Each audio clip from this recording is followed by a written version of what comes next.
Olá, sejam bem-vindos. Hoje é dia 25/11/2013.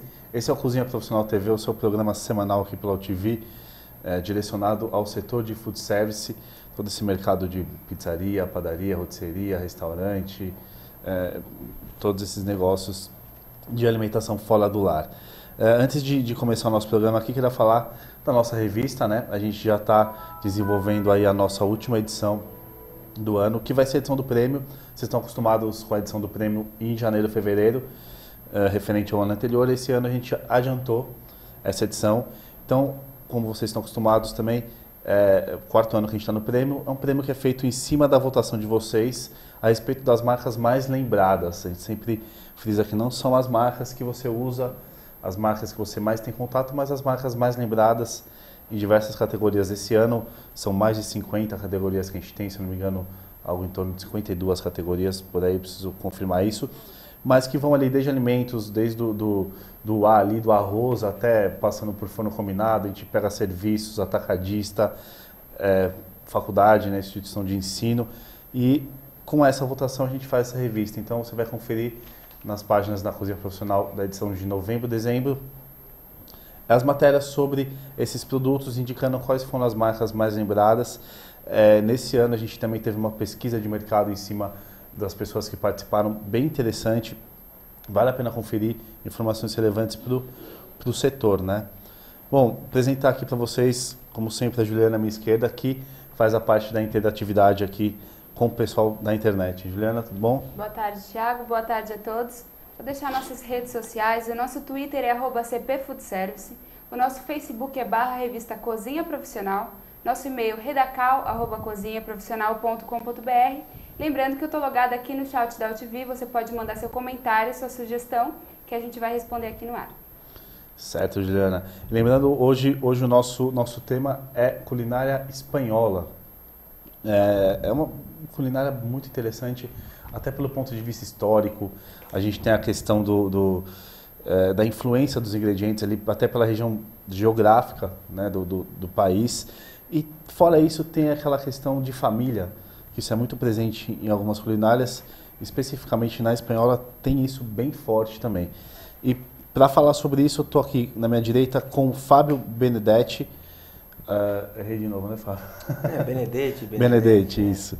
Fábio Benedetti, que ele é chefe proprietário do Paellas Pepe, um restaurante que, como o próprio nome já diz, tem essa especialidade nas paellas, que é um dos pratos mais icônicos da culinária espanhola, né? Inclusive entra um pouco nessa questão que eu falei sobre a região ali, demográfica mesmo, a disponibilidade de frutos do mar, de peixes e frutos do mar, que é a base ali da paella, né? Que é o grande atrativo da paella.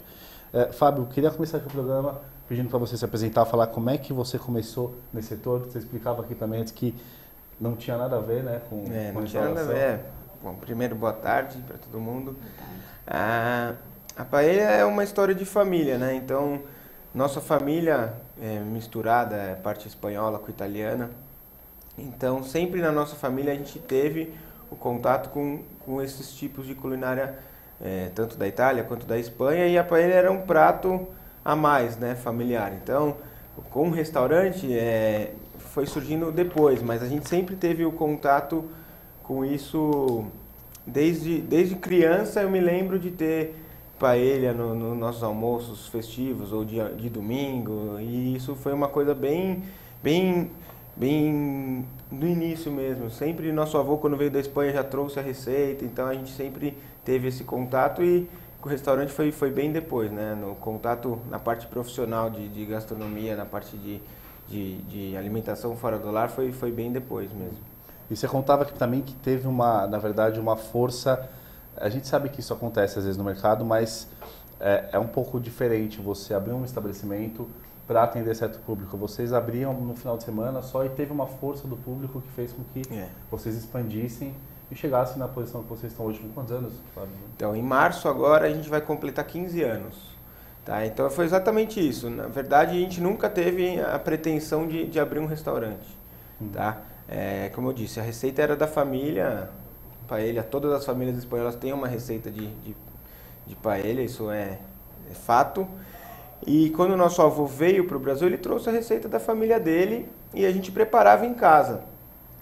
E uma vez, o nosso avô já tinha falecido, meu tio que ficou responsável pela preparação da paella, assim como eu, meu primo, a gente começou a aprender isso há muito tempo atrás, mais de 15 anos atrás, antes do restaurante ser fundado. A gente já fazia, mas sempre assim, em festas. Então, vamos fazer um aniversário, vamos fazer uma festa, fazia paella e tal. E uma vez meu tio, por conta de um aniversário de um amigo dele, foi fazer na casa dele. E fez a festa, foi super bacana e tal. Porque a paella ela tem essa vantagem, você consegue levar, ela é preparada numa única panela, tal, então você leva o fogareiro, uma panela e você prepara em qualquer lugar. Depois que a gente fez isso, a gente viu uma possibilidade de mercado que era justamente isso, fazer a preparação da paella em diversos locais. Então, teoricamente, a gente começou como eventos, né? Começando a fazer esse tipo de eventos, festas e tal. E bem devagar, só apenas para amigos mesmo, nada profissional, assim, a gente cobrava só os ingredientes, tal, não tinha nada de profissional nesse serviço. E uma vez um dos amigos do meu tio que queria fazer a festa, tal, não tinha como fazer na casa dele, era um número grande de pessoas e tal. E aí meu tio teve a ideia, falou, então vamos fazer lá em casa. A gente morávamos todos num casarão lá no Ipiranga, onde é o restaurante hoje. Então por que a gente não faz lá em casa? Tem espaço, e aí foi feito, a gente adaptou um espaço no quintal, colocou mesa e tal, e preparou onde a gente preparava para nossa família, abrimos uma casa para fazer para esse amigo da família. E aí depois disso a gente viu que poderia ser uma opção, falou, por que a gente não abre, pô, todo mundo gosta, é uma delícia realmente, por que a gente não abre uma vez por semana, mas sempre com conhecidos ou indicações de conhecidos, né? Nunca fizemos nenhum tipo de propaganda nesse começo, porque todo mundo morava no local, né? Então você não podia simplesmente abrir para o público e tal. Então começou bem devagarzinho mesmo. Então a gente fez justamente isso, abriu num dia, viu que foi legal e começou a abrir uma vez por semana, depois aumentou 2 vezes por semana, até que ele foi tomando um espaço que a gente falou, não, peraí, a gente tem que abrir mais tempo. Então a gente começou a abrir, hoje a gente abre de terça a domingo já, só não abre na segunda-feira e tal, mas a gente tem uma abertura já do restaurante quase toda semana. E Fábio, como é que foi esse processo dessa operação que vocês tinham, que era um pouco menor, um pouco até restrita pelo público, para a transformação disso no estabelecimento comercial? Acaba entrando muita coisa no meio, você precisa de equipe, você precisa de atingir questões legais, estudar preço de ingrediente. Como é que foi esse estudo? Foi uma coisa que vocês fizeram em grupo ou teve alguém que comandou? E como é que foi entender todas essas questões comerciais mesmo do negócio?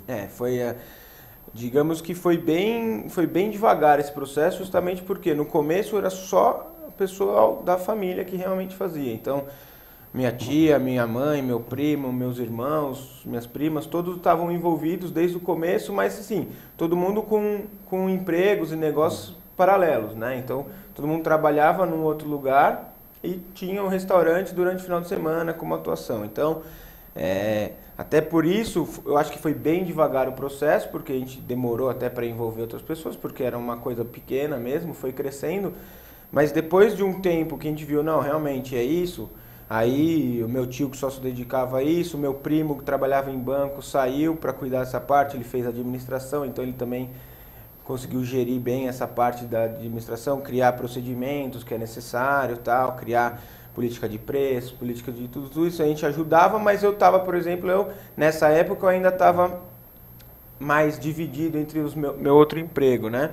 Meu irmão também já nessa época já ficava só no restaurante, então cuidava da parte financeira, e a gente criou uma estrutura ali de um escritório e já começou a terceirizar algumas coisas, como funcionários, parte de garçom, parte de cozinha, toda essa parte não tem jeito, né? Você nunca vai ter pessoa suficiente para suprir essas necessidades. Então, é uma coisa crítica, é bem complicado fazer esse gerenciamento, então a gente teve que ir profissionalizando algumas coisas. Mas a administração do restaurante é só da família ainda, né? A gente meio que se dividiu em algumas funções, mas no começo era só a gente mesmo. Por isso que o processo de abertura para novos dias, de crescimento do restaurante foi bem aos poucos mesmo, né? Sempre com recurso próprio, então foi uma coisinha devagar e foi crescendo. A gente vai completar 15 anos no ano que vem.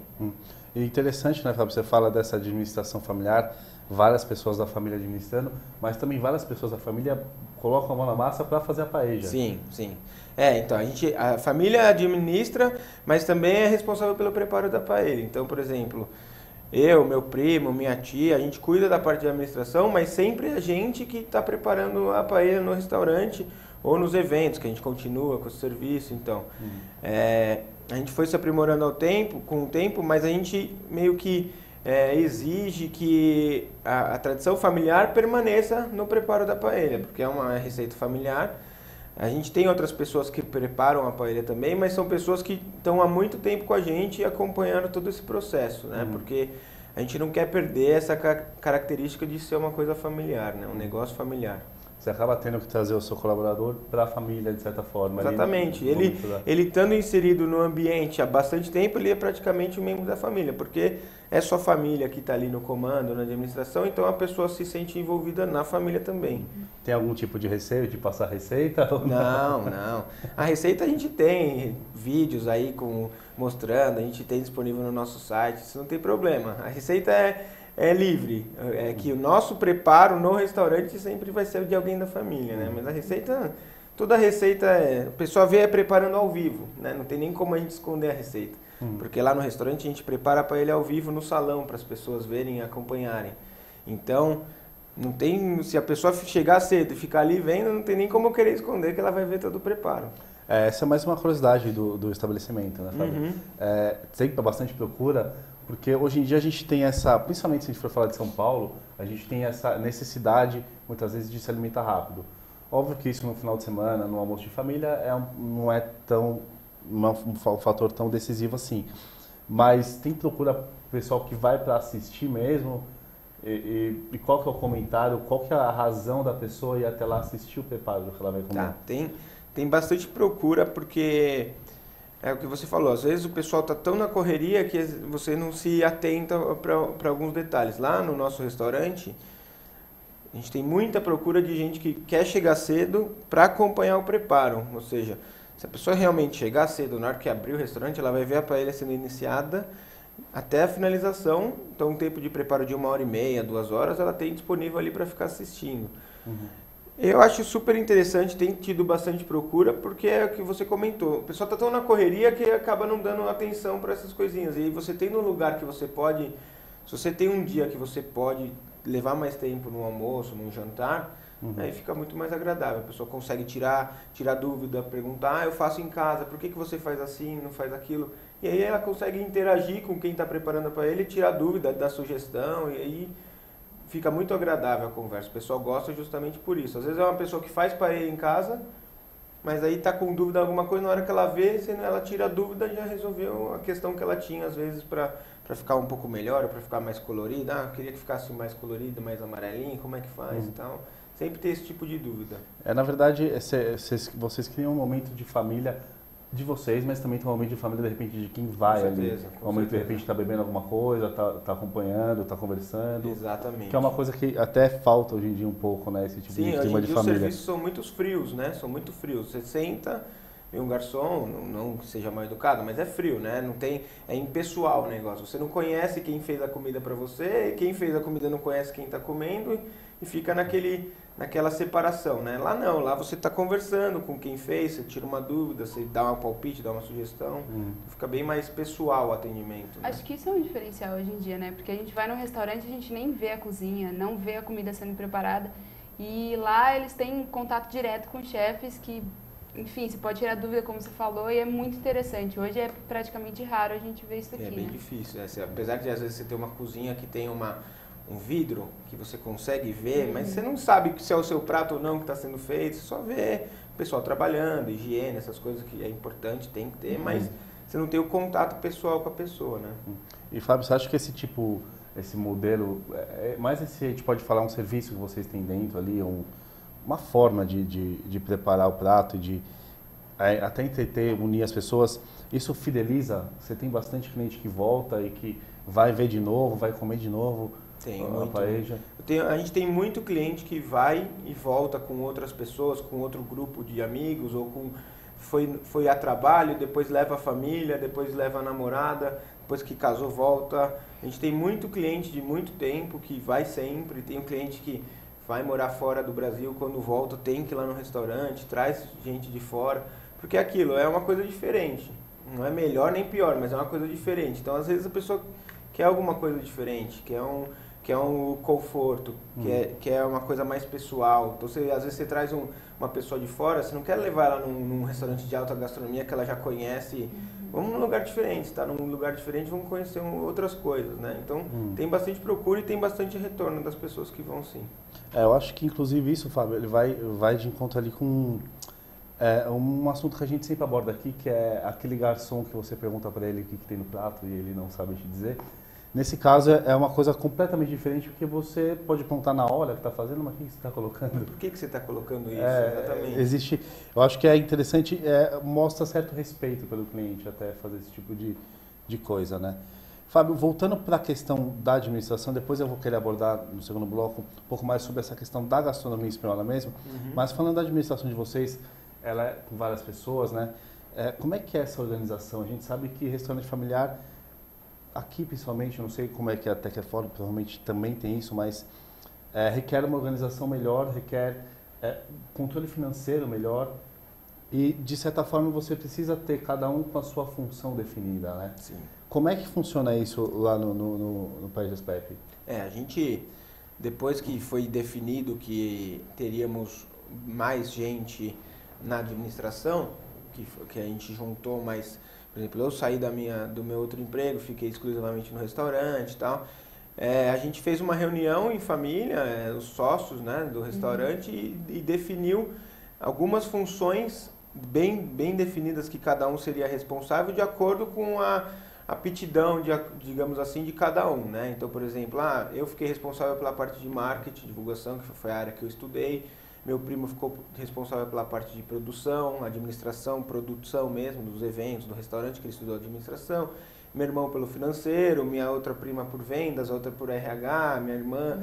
Então, a gente tentou definir justamente dessa forma, porque é o que você comentou. Você precisa ter alguma coisa bem definida, com responsáveis bem definidos, para você conseguir levar, né? Porque se você não consegue administrar tudo, e você precisa delegar para todo mundo ter o mesmo nível de responsabilidade, né? Então a gente fez dessa forma, funciona muito bem, trabalhar em família é bem legal, porque você tem confiança nas pessoas, tem um clima legal e é complicado do mesmo jeito, porque família é diferente, você não consegue ter um relacionamento 100% profissional, né? O que é bom, mas às vezes em alguns pontos também é ruim. Então tem todos esses...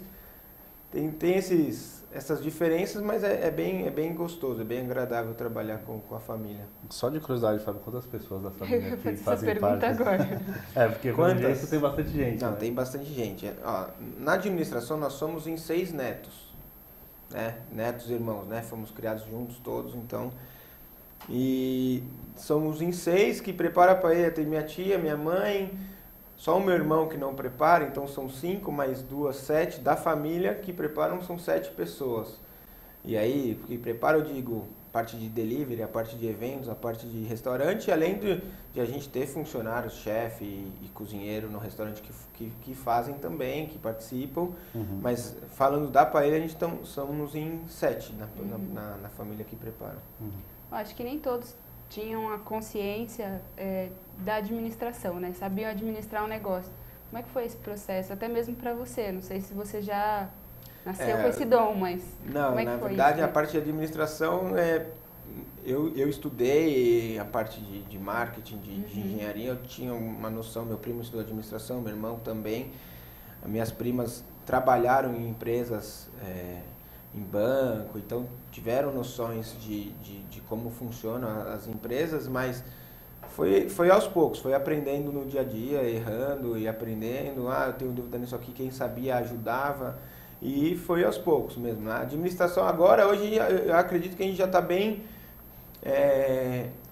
sabedor de como funciona o negócio do restaurante, né? Então a administração em si, talvez não, mas o negócio que a gente tem, a gente já consegue administrar muito bem, né? Então ficou bem definidas as funções e tal. Claro que a gente estuda, pensa em fazer algumas coisas a mais que demandam um pouco mais de tempo, de conhecimento, mas a gente vai fazendo como tudo que a gente fez aos poucos e de comum acordo com todo mundo e vai indo, né?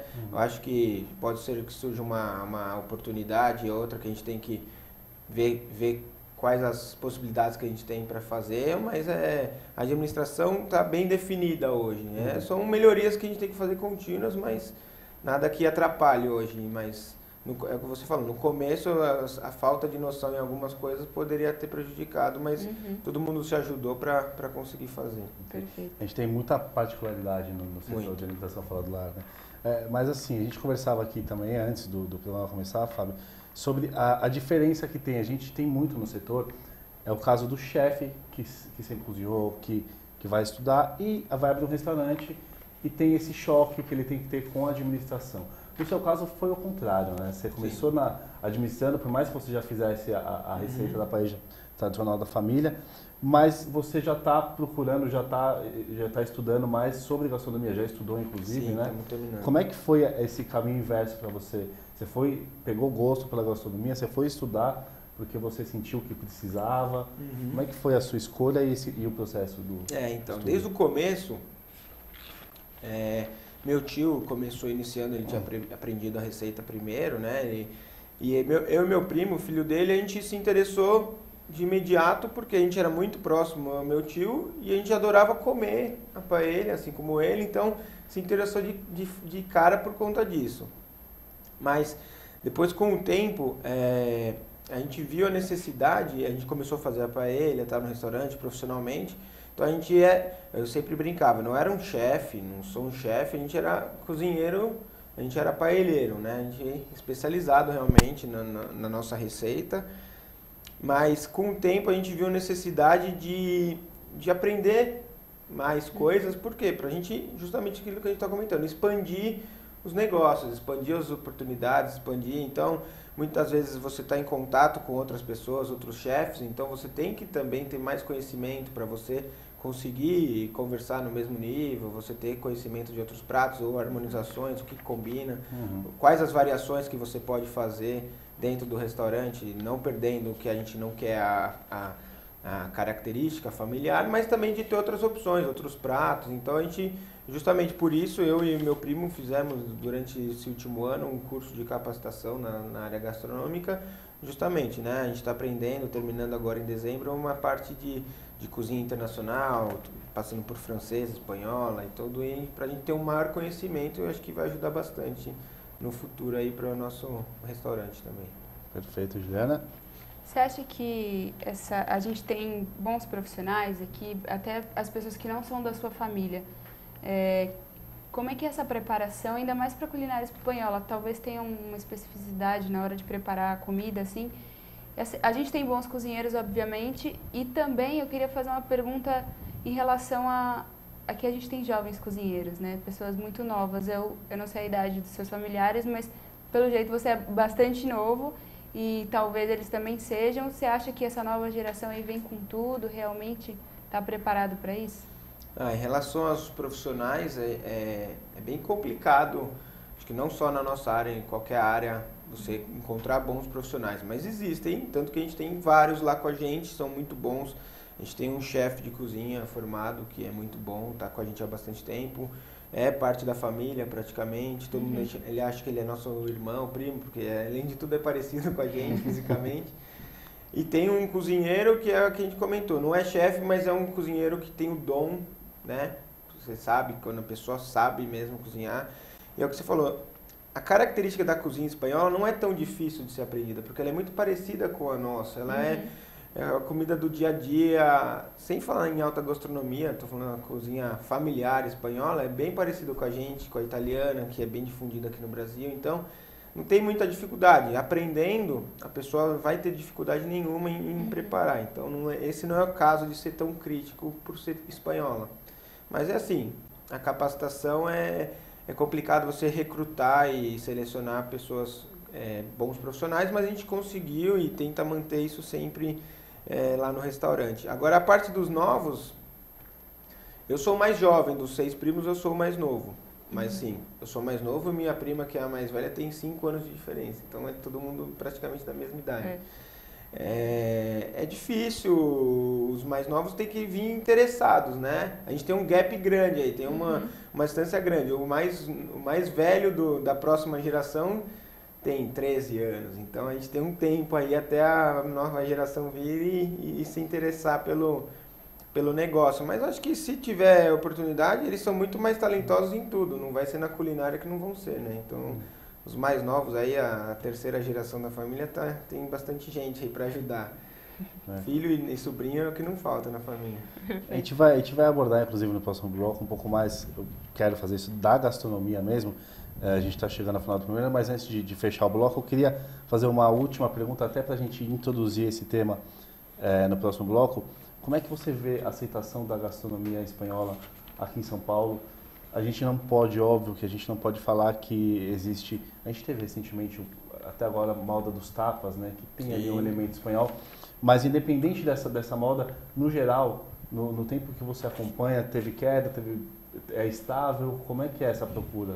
Acho que assim, nos últimos tempos, assim, digo 5 anos para cá, por exemplo, tem crescido consideravelmente, mas assim, nada comparado com outros tipos de culinária e de gastronomia que você tem em São Paulo, por exemplo, né? Se você falar de qualquer outro tipo de culinária bem definida, italiana, nem se fala, mas japonesa, francesa, você tem muito mais restaurantes. Numa cidade como São Paulo, espanhol, você ter entre 15 e 20 restaurantes é muito pouco, né? Porque São Paulo é gigantesco e você não tem tantos... Às vezes você tem restaurantes de outro tipo que você tem 15, 20 num bairro, né? E você ter 20 restaurantes espanhóis, digamos assim, em São Paulo é pouco, mas tem crescido, tem se consolidado, o pessoal tem tomado mais conhecimento. Então hoje você falava comer alguns tapas, não soa mais tão estranho como soava há muito tempo atrás, 10 anos atrás o pessoal falava. Quando a gente começou não existia praticamente restaurante espanhol, tinha claro os grandes tradicionais, mas tinham muito poucos, né? Eventos, o pessoal fazendo em casa, paella, tá? Era bem difícil, hoje em dia já tem bastante. Então, assim, tem se consolidado, acho que tem, São Paulo é gigantesco, tem espaço para muita gente, para todo mundo.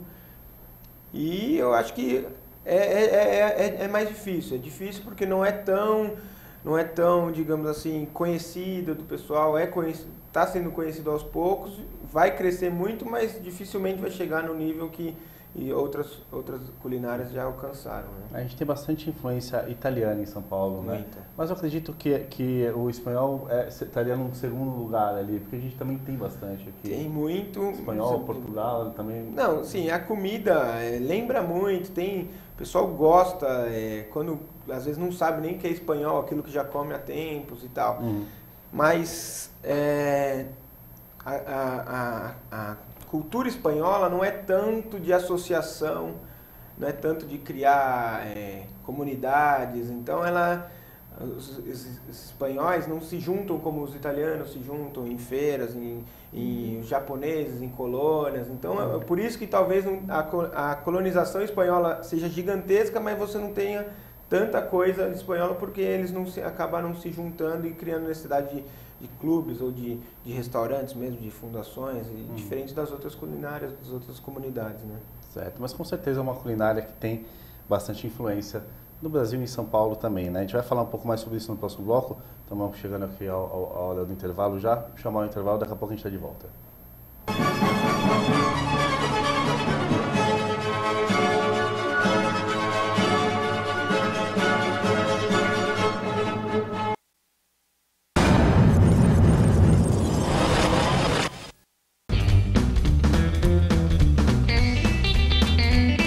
Está de volta com mais um filme de Eparema. É o quarto filme que a marca faz com o personagem da plantinha. Na estreia nós tínhamos duas plantinhas conversando. Rapaz, você tá na natureza. E aí depois a gente mudou. Aí entrou um novo personagem, que era o sapo. 40-0! E agora a gente voltou sendo duas amigas, duas plantinhas. Será que ele vai me ligar? Toca, vai! Toca! A grande novidade foi a gente humanizar, de trazer uma situação que é da gente pra plantinha. O que a gente buscou mais era a gente puxar reações humanas para essas plantas. Ai, quando eu tô ansiosa, eu acabo comendo o que não devo. A ansiedade, daquele começo de relacionamento, você não sabe se liga, se não liga, o que está acontecendo. Foi o gancho aí que impacta na digestão e onde o remédio pode ajudar. E uma coisa que é importante ainda para a marca é a gente apresentar as novas embalagens, os novos sabores. É um fitoterápico que tem aí os benefícios de compostos naturais, então a gente segue nessa batida de reforçar isso. Por isso a plantinha carnívora que tem aí a sua digestão prejudicada quando come lá o vagalume. É incrível a nitidez, os detalhes da plantinha, parece que você está vendo algo real. E eles gravaram todo o cenário e aí eles inseriram então os dois personagens. A gente produz esse cenário hiperrealista, que é uma grande maquete. Então a gente tem nosso parceiro que é o Daniel, que monta os cenários, ele constrói todos os cenários na mão. Esse trabalho nós gastamos 3 dias. É um artesão mesmo, é mesmo que estivesse fazendo uma pintura, um quadro. Depois dessa etapa de captação do cenário, esse filme tem uma peculiaridade que é a história do vagalume. Então a gente fez uma luzinha lá que pisca, então a gente capta essa variação de luz e a gente tenta reproduzir depois para as nossas plantinhas. É uma campanha leve, com brincadeiras. O humor está sempre presente através da história, através das personagens. Primeiro a gente escolhe as vozes, depois a gente grava, avalia, afina o texto, edita tudo, o som tem que passar todo o clima do roteiro. Que gentileza! Pelo menos você gosta de mim, né, amiga? Não dava era pra dormir com essa luz piscando. Ao mesmo tempo que ela tem aquele ar de, né, a plantinha sacana, que gosta de tirar barato dos outros, ela tem um carisma muito grande. E nessa campanha ela tá falando mais próxima ainda do público, mais próxima ainda da outra, ela interage muito mais.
De volta à Cozinha Profissional TV, hoje com a gente aqui, Fábio Benedetti, chefe proprietário do Paejas Pepe. Acho que eu errei de novo o seu nome, Fábio.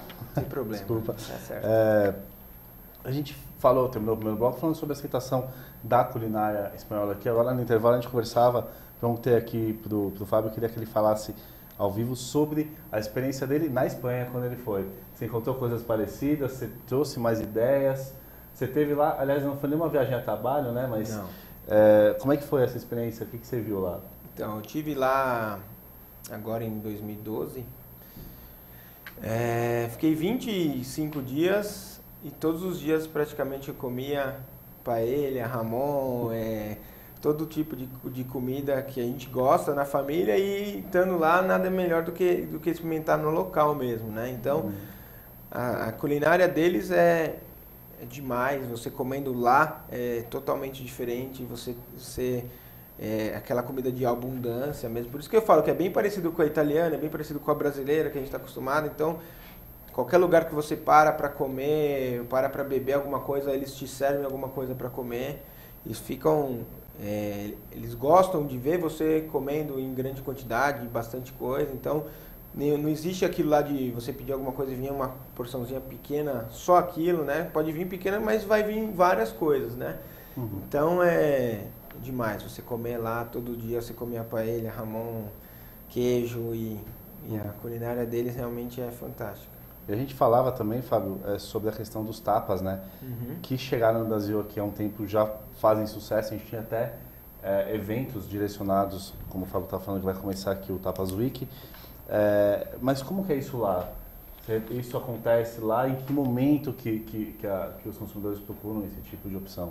Então, lá é automático, né? Na verdade, se você sai em algum bar espanhol, algum restaurante, se você pede simplesmente uma cerveja, um vinho, automaticamente vem alguma coisa para você comer acompanhado. Então, esses são os verdadeiros tapas, né? São algumas porções daquilo que a pessoa tem disponível ali para acompanhar uma bebida. Então, você tem essa cultura disseminada em toda a Espanha, praticamente. Então, em qualquer lugar que você saia para comer ou para beber, principalmente, se você pede uma bebida, acompanha uma comida, mesmo que você não peça. Então, por quê? Porque é da cultura. Se você vai beber uma cerveja, então você vai comer esse pãozinho com jamón, você vai comer essa tortilha. Então, você vai comer alguma coisa de graça, né? Porque você está lá no bar, foi para beber, então é cultural. Você tem essa opção de sempre estar comendo alguma coisa, mesmo que você só tenha pedido uma bebida. E quais são alguns exemplos de tapas que você acha interessante? Não sei se vocês servem ou não. A gente serve no restaurante, porque são clássicos, assim, um pão com jamón, né? O jamón é o presunto cru espanhol, que é fantástico. Assim, tem vários tipos, né? Você tem pata negra, você tem serrano, são vários tipos, mas todos eles são excelentes. Antigamente no Brasil era muito difícil você ter, hoje em dia você já tem várias importadoras trazendo várias opções no mercado, então são muito bons e vale muito a pena. Tortilha, que é uma coisa bem da nossa família, a gente sempre fez, então, que é uma fritada de ovo com batata, cebola, e você pode incorporar outros ingredientes. Esse é um tapa clássico, pode ser servido lá, eles comem com pão, né? Você fala, pô, batata com pão, mas eles comem tortilha quentinha com pão e para eles realmente realmente gostoso. Lula, calamares, né? Frita, lula doré, que a gente chama aqui. Lá eles comem com pão também. Tudo, teoricamente, tudo que eles servem como tapa, eles chamam de tapas ou montadito, depende, eles montam já direto no pão, já te servem. Então, aquele tipo de comida que a gente está bem acostumado aqui. Pegar um pãozinho, colocar alguma coisa em cima. Como na culinária espanhola você coloca sardela, passa manteiga, azeite com sal, é bem clássico isso lá também. Então qualquer coisa que seja de aperitivo pode ser servido como tapa, se você quiser servir sem ou com pão, mas lá no restaurante serve no nosso couvert, né? A gente serve como couvert algumas entradinhas e tem entradas à la carte que são os clássicos também, de pão com jamón, tortilha e tudo, mexilhão. Então muito frutos do mar, muito porco, muito... batata, né, pimentão, tudo isso é opção para tapa também. Fábio, não dá nem pra gente até falando de outros pratos, vou aproveitar, não dá nem para falar que a paella não é a estrela principal do restaurante. Não. Tem todo esse preparo, a possibilidade do cliente ver o preparo do prato, mas fora a paella, o que mais vocês têm ali? 100% espanhol? Vocês têm alguma opção que sai? Que a gente tem algumas opções. Na verdade, sim, 99%, não fiz esse levantamento estatístico, mas posso te falar de cabeça, mais de 90% com certeza vai no restaurante para comer paella.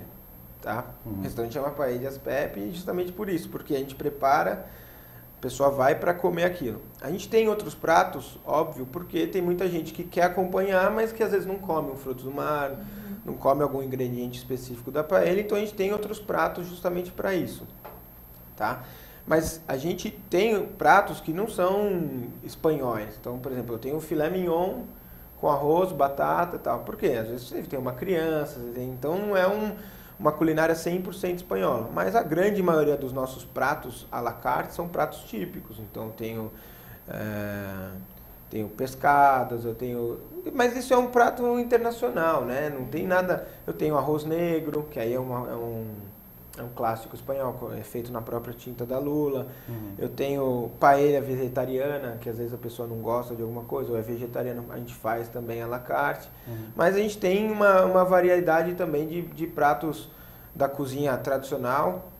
Então, filé de peixe ou filé de filé mignon, por exemplo, para atender essas pessoas que vão buscando a companhia, o local agradável, mas que não especificamente foram para comer a paella, né? Mas... Dentro desse universo da paella também tem tipos, né, que vocês fazem. Quais são as variedades da paella? Dentro do universo da paella tem inúmeras receitas, inúmeras. Então, estava comentando com você e é verdade, cada família em espanhol tem uma receita de paella e se você perguntar qual que é a certa, sempre é a da família dele, não tem discussão.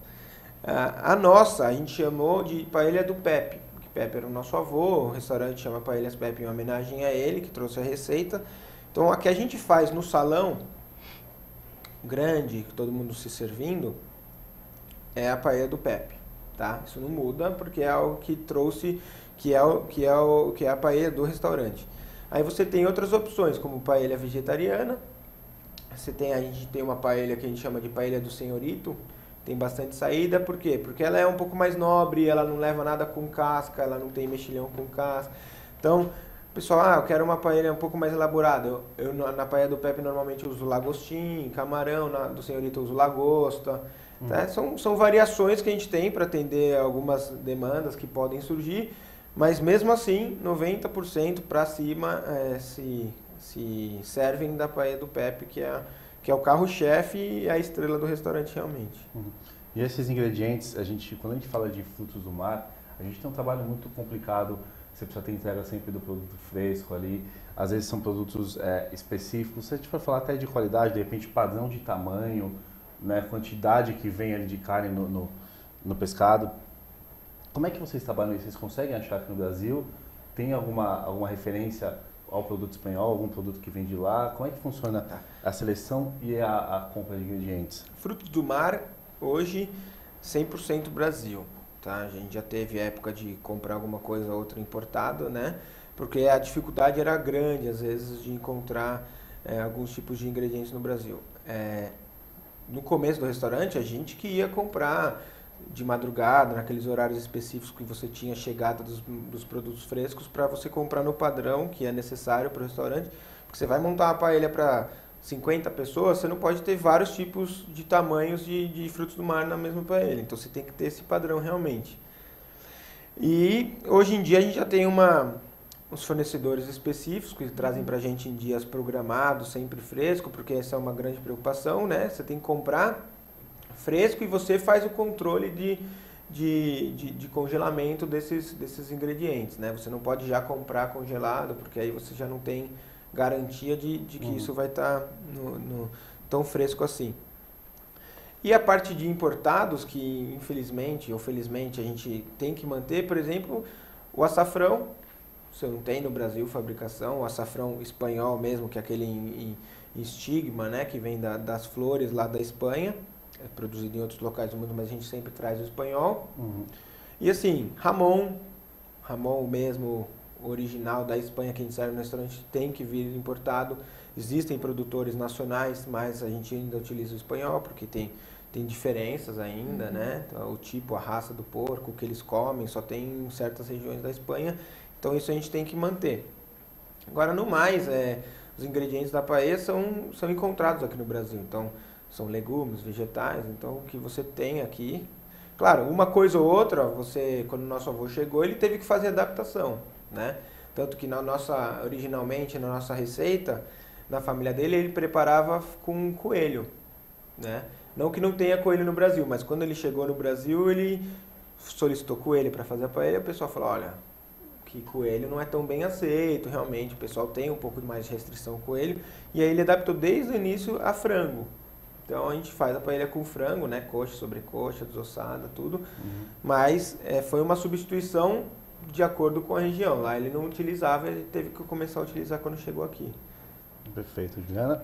Eu estava pesquisando sobre até o restaurante de vocês e a gente viu que não tem um serviço tão comum assim, porque a comida ela tem hora certa para ficar pronta, né? Você não pode chegar e eu quero agora, e tem um tempo para preparação desses pratos.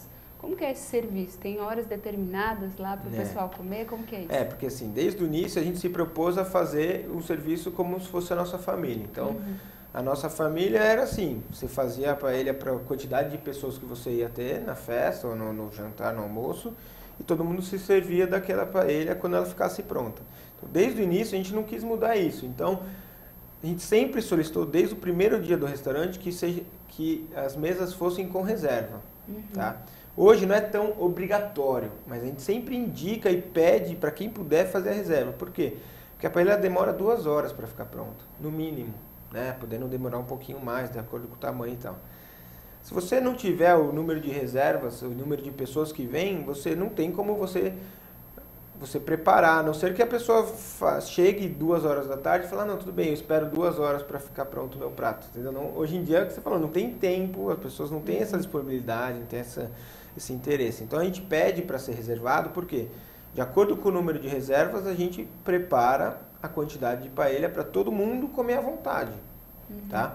Não é que se você chegar sem reserva, você não vai entrar no restaurante. Você vai entrar, mas você vai ser informado que a paella foi feita para a quantidade de pessoas reservada e talvez tenha um tempo extra de espera e tal, para você ser bem servido, né? Não adianta você ir e não conseguir comer à vontade como na nossa proposta, né? Então, por isso que a gente faz dessa forma. O pessoal reserva, aí as paellas são servidas de acordo com as reservas. Então, por exemplo, eu tenho 50 pessoas para tal horário, e a gente vai fazendo as paellas ficarem prontas de acordo com atender todo mundo por ordem de reserva. E aí a gente tem 2 pontos no restaurante de preparo de paella. Então, o pessoal que está num salão um pouco mais para baixo, mais para cima, porque vocês não conheceram lá ainda, mas vocês vão conhecer, vocês são meus convidados. Lá é um quintal mesmo que foi adaptado. Hoje em dia já está bem mais modificado, bem, parece muito mais um restaurante do que quando começou. Mas o pessoal se serve, circula, fica à vontade, vai pegar de uma paella, experimenta com a de outra, aí compara a paella de um com o de outro, aí tem aquela competição. É para isso que a gente faz dessa forma mesmo, para todo mundo se servir à vontade, bem tranquilo, sem formalidades, não tem nada disso. Acho que mais até que os italianos, esse ânimo espanhol, ele é contagiante. Família espanhola é sempre conversa alta, exatamente. A família espanhola que está conversando parece que está brigando, e quando está brigando parece que está conversando. É justamente isso. Certo. Voltando um pouco para a culinária, Fábio, a gente tem essa grande tendência de... Não uma tendência, na verdade, é um fator histórico, né? A gente tem o Velho Mundo que colonizou o restante do mundo. A gente vê, por exemplo, se a gente for falar de culinária espanhola, uma influência forte na culinária de países latinos. Isso remete a uma culinária muito mais tradicional. No caso de vocês, como que você descreve a culinária espanhola de vocês? Vocês são tradicionalistas ou vocês procuram em alguns pratos dar um toque um pouco mais contemporâneo, um diferencial, de repente por aceitação do público ou por qualquer outro motivo? Como é que você define dentro da culinária espanhola o Paella Pepe? Eu basicamente entendo que a gente está posicionado no meio tradicional mesmo, tá?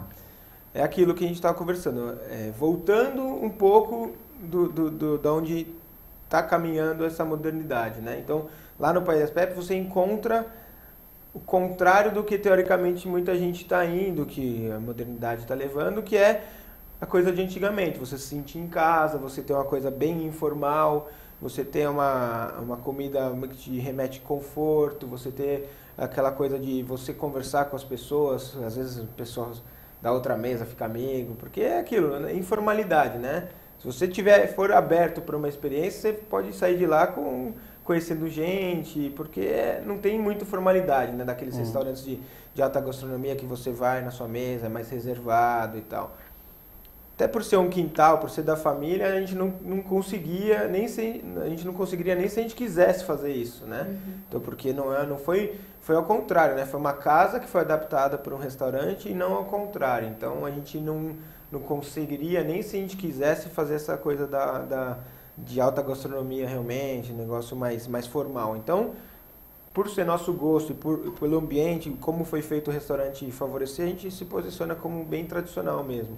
Claro, uma adaptação ou outra num prato, não ambiente, mas num prato, uma coisa mais moderna, sempre a gente está disponível. A gente tem chefe que realmente cria algumas coisas, a gente faz algum tipo de modificação, mas não é o lema da casa, digamos assim, vamos fazer com novos conceitos, não é bem isso. A gente se posiciona bem na parte tradicional mesmo. E com isso, o público que vocês têm, principalmente a gente até comentou no primeiro bloco sobre o público fiel, esse público são descendentes, são pessoas que vêm da Espanha, são jovens, como é que é o perfil do público que busca por isso? Olha, a gente fazendo se você for num dia de salão lotado, por exemplo, no restaurante, você vai ver que é um restaurante muito eclético. Você tem desde casal, que está no primeiro encontro, e desde família comemorando aniversário, bodas de ouro, bodas de prata, aniversário de criança, com criança, sem criança,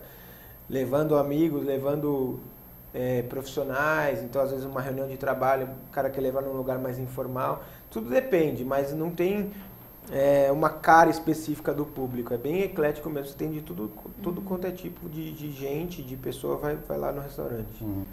E a gente está até chegando ao final aqui, mas tem algumas perguntas até ainda sobre a gastronomia, mas a gente não vai, infelizmente, conseguir. A gente até abre espaço para vocês depois perguntarem, a gente manda para o Fábio, aqui, ele vai passar o contato dele.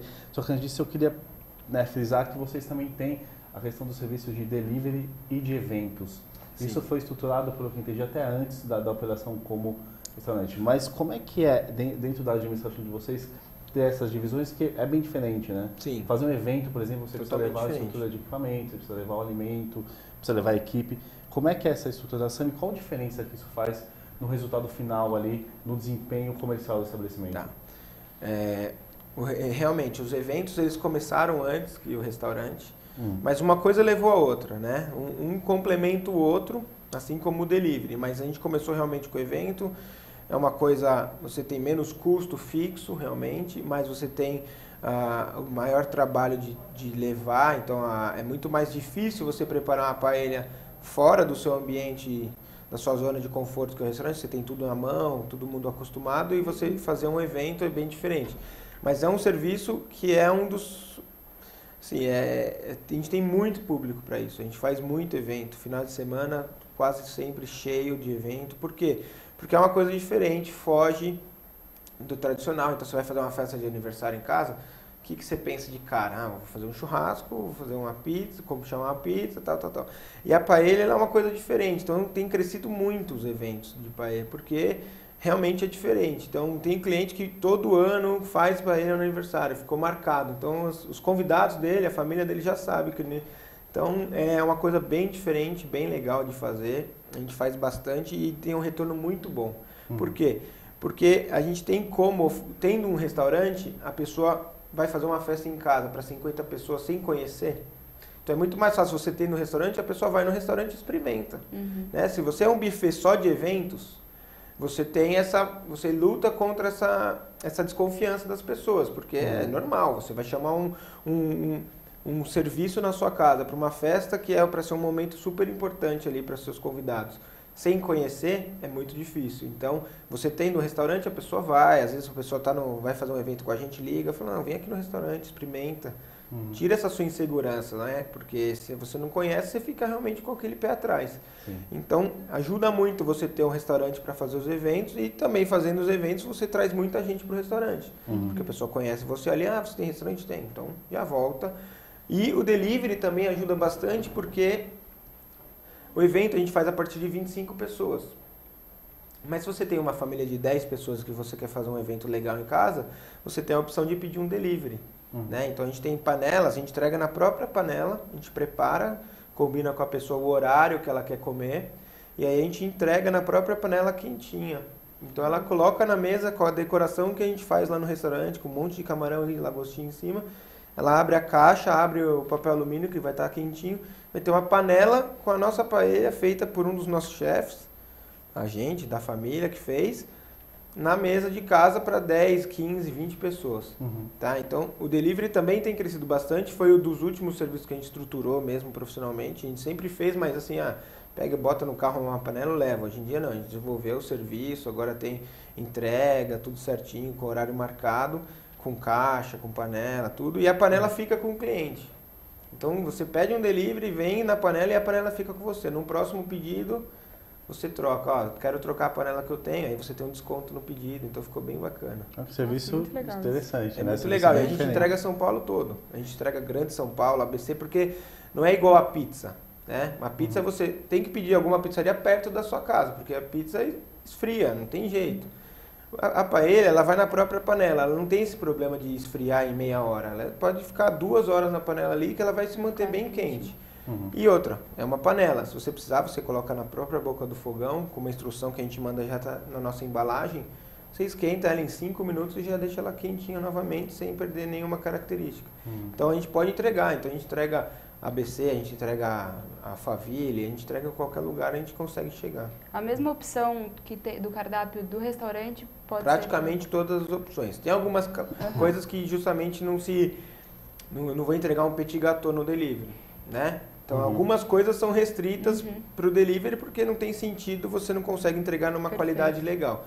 Mas a paella, que é o restaurante funciona, que é aquilo que é o chamariz do restaurante, a paella é a mesma coisa, feita do mesmo jeito, com os mesmos ingredientes, não muda nada. Perfeito. Bem interessante.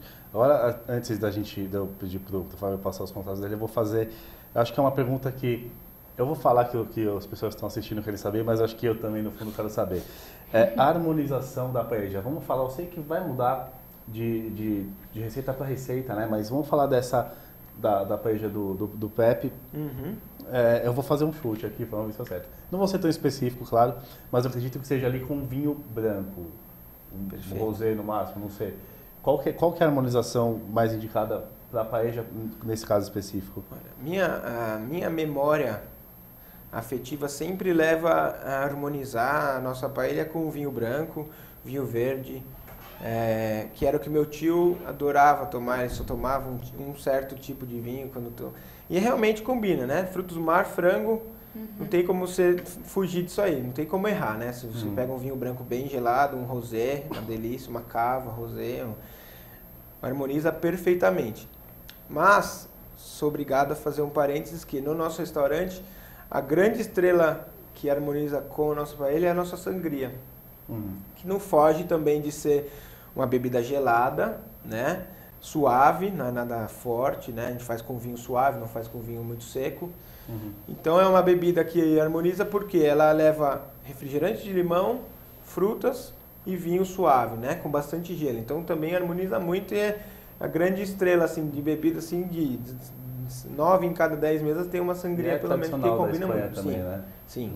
E também existem várias receitas, tá? Então sangria é vinho misturado com fruta e alguma coisa. E essa alguma coisa aí você tem vários tipos de receita. Perfeito. Fábio, infelizmente a gente chegou no final do nosso programa, que estamos até estourando o nosso horário. Antes disso, eu queria só que você passasse para os nossos espectadores os contatos que você quiser, convidar, enfim, falar suas considerações finais aqui no Cozinha Profissional TV. Foi um prazer participar. Eu queria convidar todos para conhecer o restaurante, o Paellas Pepe, fica no Ipiranga, né, na Rua Bom Pastor. Aí tem o nosso site, www.paellaspepe, no plural.com.br. Temos Facebook, temos Instagram, todas as redes sociais a gente tenta se comunicar com o pessoal e fica o convite aí para todo mundo conhecer. Quem não conhece, pedir um delivery, fazer um evento, estamos à disposição. Ótimo, perfeito, Fábio. Obrigado pela sua participação aqui. Juliana? Obrigada, Fábio. Parabéns pelo trabalho aí. Gostei bastante. Fiquei com vontade de conhecer como uma paella lá, qualquer dia. Por favor. Só queria lembrar nossas redes sociais. O nosso Twitter é CP Food Service, @CP Food Service. O nosso Facebook é /Revista Cozinha Profissional. Nosso e-mail é redacal@cozinhaprofissional.com.br. Obrigada, Thiago. Obrigada a todos por mais um programa e até o próximo. Certo, Juliana. E, como eu lembro aqui sempre, quem pegou o programa no meio, quem quer assistir de novo, quem até, de repente, tem dúvida, pode entrar em contato com a gente, mas sobre o programa vai estar no nosso site logo mais. E para quem recebe a nossa newsletter, eu sempre falo, assine a nossa newsletter, você vai receber o Cozinha Profissional TV da semana, vai receber as notícias do setor, as últimas notícias, indicação de produto, enfim. É um material que semanalmente você recebe aí, que vai ajudar na sua gestão, com certeza, né? E lembrando que vocês podem ficar no aguardo. Daqui a pouco a edição especial da Cozinha Profissional. Eu esqueci de falar no começo, a gente adiantou essa edição especial para dezembro, para a edição de novembro e dezembro, porque em janeiro a gente vai ter uma outra edição especial, que é o nosso anuário. Nessa primeira edição você vai ter bastante ideia sobre os produtos e na segunda bastante coisa sobre mercado, quer dizer, são informações que vão ajudar você nas duas edições especiais. Qualquer dúvida também sobre isso, escreve para a gente no redacal@cozinhaprofissional.com.br, entra no site também, no cozinhaprofissional.com.br, tem o Fale Conosco lá, aí vocês falam com a gente, tiram todas essas dúvidas. Agradeço a audiência de todos vocês e até a próxima segunda-feira.